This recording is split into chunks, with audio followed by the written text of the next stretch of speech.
ഓം ശ്രീ മഹാദേവി നമഃ. നമസ്കാരം.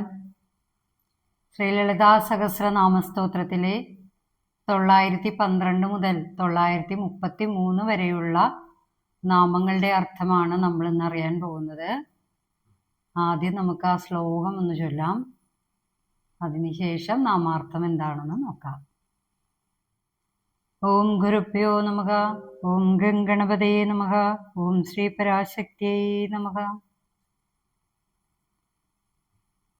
സവ്യാഭസവ്യമാർഗസ്ഥ സർവാപദന്യ നിവാരിണി സ്വസ്ഥാ സ്വഭാവ മധുര ധീര ധീര സമർച്ചിത ചൈതന്യാഖ്യ സമാരാധ്യ ചൈതന്യ കുസുമപ്രിയ സദോദിത സദാ തുഷ്ട തരുണാദിത്യ പാടല ദക്ഷിണാരാധ്യ ധരസ്മേരുമുഖാംബുജ കൗളിനി കേവലാനർക്യ കൈവല്യ പദതായിനി സ്തോത്രപ്രിയ സ്തുതിമതി ശ്രുതി സംസ്തുത വൈഭവ മനസ്വിനി മാനവതി മഹേശി മംഗളാകൃതിയ.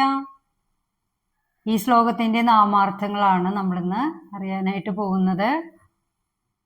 സവ്യാപസവ്യമാർഗസ്ഥായേ നമ, ഇതാണ് ആദ്യത്തെ നാമം.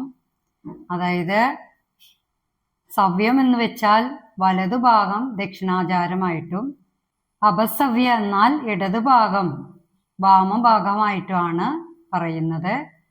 ദക്ഷിണാചാരത്തിലും വാമാചാരത്തിലും ആരാധിക്കപ്പെടേണ്ടവളായ ദേവിയെക്കുറിച്ച് പറയുന്ന നാമമാണത്. അടുത്ത നാമം നോക്കാം. സർവാപദന്യ നിവാരിണ്യേ നമ, സർവ ആപത്തുകളെയും ദുരിതങ്ങളെയും അകറ്റുന്നവളായ ദേവിയെന്ന് നാമാർത്ഥം. അതായത് നമ്മൾ ഏറ്റവും ദുരിതമായ ആ അവസ്ഥയിൽ അമ്മയുടെ ചരണങ്ങളാണ് ആശ്രയമായിട്ട് കരുതേണ്ടത് എന്ന് നാമാർത്ഥം സൂചിപ്പിക്കുന്നു.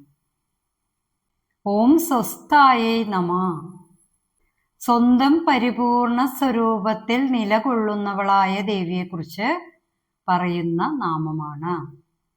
അതുപോലെ ഭക്തർക്ക് ശാന്തിയും സമാധാനവും നൽകുന്നവളെന്നും നാമാർത്ഥമുണ്ട്. അടുത്ത നാമം നോക്കാം. ഓം സ്വഭാവ മധുരായേ നമ, മധുരമായ സ്വഭാവത്തോടു കൂടിയവൾ അല്ലെങ്കിൽ സഹജമായ സ്വഭാവ മാധുര്യത്തോടു കൂടിയ ദേവിയെന്ന് നാമാർത്ഥം. ഓം ധീരായേ നമ, അതായത് ധീ എന്നത് ബുദ്ധി അല്ലെങ്കിൽ ജ്ഞാനത്തെ സൂചിപ്പിക്കുന്ന നാമം. അപ്പൊ അങ്ങനെയുള്ള ജ്ഞാനസ്വരൂപിണിയായ ദേവിയെ കുറിച്ച് പറയുന്ന നാമമാണ്. ഓം ധീരസമർച്ചിതായേ നമ, ജ്ഞാനികളാൽ ആരാധിക്കപ്പെടുന്ന അല്ലെങ്കിൽ അർച്ചിക്കപ്പെടുന്നവളായ ദേവിയെന്ന് നാമാർത്ഥം. ഓം ചൈതന്യാർക്യ സമാരാധ്യായേ നമ, ചൈതന്യമാകുന്ന അർക്യത്താൽ ആരാധിക്കപ്പെടുന്നവളെന്നർത്ഥം. ശുദ്ധമായ ബോധം തന്നെയാണ് ദേവി എന്നും നാമാർത്ഥം ഉണ്ട്. ശുദ്ധ ആത്മബോധത്തോടു കൂടിയവളായ ദേവി എന്ന് സാരാംശം. അടുത്ത നാമം നോക്കാം.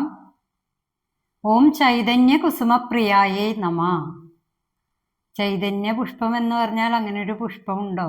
പുഷ്പമായിട്ട് പരാമർശിക്കുന്നത് അഹിംസ, ദമം, ദയ, കാരുണ്യം, സത്യജ്ഞാനം, തപസ് എന്നീ ചൈതന്യ പുഷ്പങ്ങളെയാണ് നാമാർത്ഥം സൂചിപ്പിക്കുന്നത്. അപ്പൊ അങ്ങനെയുള്ള ചൈതന്യ പുഷ്പങ്ങൾ പ്രിയമായിട്ടുള്ളവളെന്ന് നാമാർത്ഥം സൂചിപ്പിക്കുന്നു. അടുത്ത നാമം നോക്കാം. ഓം സദോദിതായേ നമ, സജ്ജന ഹൃദയങ്ങളിൽ എപ്പോഴും പ്രകാശിക്കുന്നവളാണ് ദേവി എന്ന് നാമാർത്ഥം. ഓം സദാ തുഷ്ടായേ നമ, എപ്പോഴും പ്രസന്നവതിയായിരിക്കുന്നവളെന്ന് സാരം. തരുണാദിത്യ പാടലായേ നമ, ഉദയസൂര്യന്റെ നിറം എങ്ങനെയാണോ ആ ചുവന്ന നിറത്തിൽ ശോഭിക്കുന്നവളായ ദേവി എന്നാണ് ആ നാമാർത്ഥം പറയുന്നത്. ഓം ദക്ഷിണാരാധ്യായേ നമ, ജ്ഞാനികളാലും അജ്ഞാനികളാലും ആരാധിക്കപ്പെടുന്നവളാണ് ദേവി. അങ്ങനെയുള്ള ആരാധനക്രമമുണ്ട്. അത് വാമാചാരമെന്ന് പറയുന്നു. അടുത്ത നാമം എന്താണെന്ന് നോക്കാം.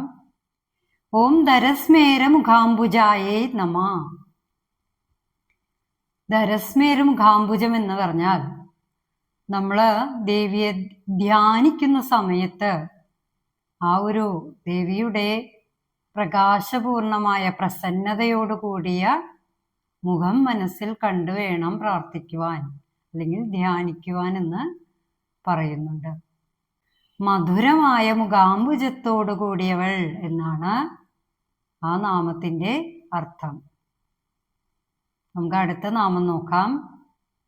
ഓം കൗളിനി കേവലായൈ നമ. കൗളമാർഗത്തിൽ ആചരിക്കപ്പെടേണ്ട ദേവിയെയാണ് ആ നാമാർത്ഥം സൂചിപ്പിക്കുന്നത്.